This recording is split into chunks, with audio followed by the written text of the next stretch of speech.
ધંધો હોય કે વેપાર, વિકાસના શ્વાસ માટે કળા નામનો પ્રાણવાયુ જરૂરી છે. કોઈ દરિયો ખેડીને પરદેશ જાય છે, તો કોઈ ઘર આંગણે શેરીના નાકે જ ધંધો જમાવી રૂપિયા સાથે નામ પણ કમાય છે. આ છે સિદ્ધપુરનું મંડી બજાર અને આ કરસન કાકાની લારી.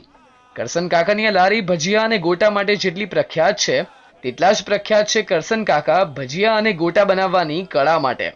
સાંભળીને જરા આશ્ચર્ય થાય, પણ કરસન કાકા ઉકળતા તેલમાંથી તેમના હાથ વડે જ ભજીયા કે ગોટા બહાર કાઢે છે. સાંભળવાનો વિષય નથી. આ માટે જુઓ હાથ કંગન કો આરસી ક્યાં.